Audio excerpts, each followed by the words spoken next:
मेरे नाम अर्जुन है।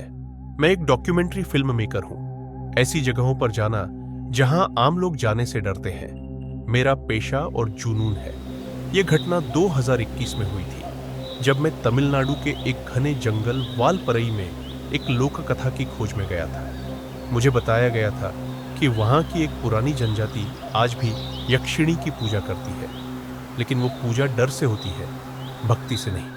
मैं अपने कैमरा और रिकॉर्डिंग उपकरणों के साथ एक लोक गाइड राजन के साथ जंगल में गया। राजन ने पहली ही रात कहा, साहब, रात को उस पीपल के पेड़ के पास मत जाना, वहां यक्षिणी अब भी बैठती है। मैं हंस पड़ा। ये सब पुरानी बातें हैं, हम 2021 में हैं, भूत प्रेत का क्या सबूत है? राजन कुछ नहीं बोला, बस कहा, सबूत तभी मिलते हैं जब जान बची हो। तीसरी रात को मैंने तय किया कि मैं अकेला उस पीपल के पेड़ के पास जाकर कैमरा सेट करूंगा।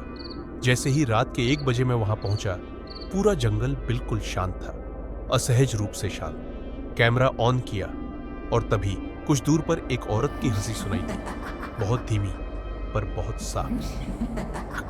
कौन है? मैंने पूछा।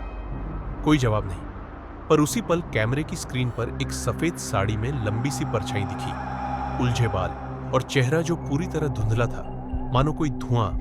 मैं भागा, राजन के घर पहुंचा और दरवाजा पीटने लगा। उसने दरवाजा खोला और मुझे अंदर खींच लिया। तुमने देख लिया ना?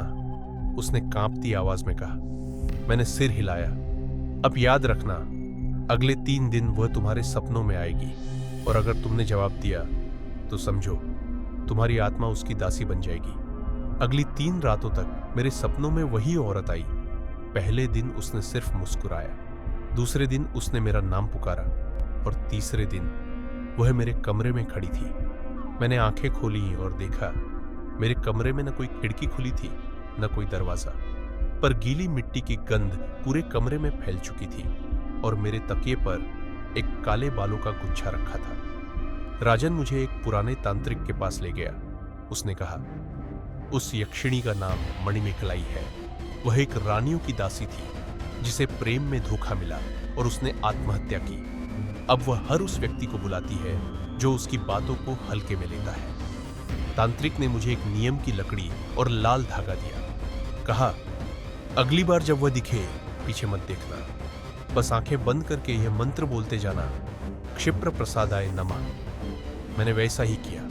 उस रात आखिरी बार वह दिखी, मेरे दरवाजे पर खड़ी, पर मैंने पीछे नहीं देखा और वह धुएं की तरह गायब हो गई।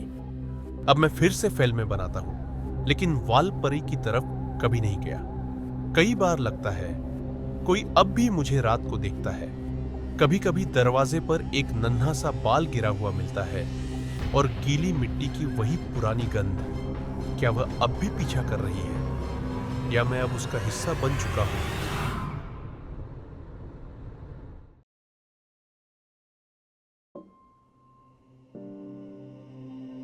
धन्यवाद दोस्तों।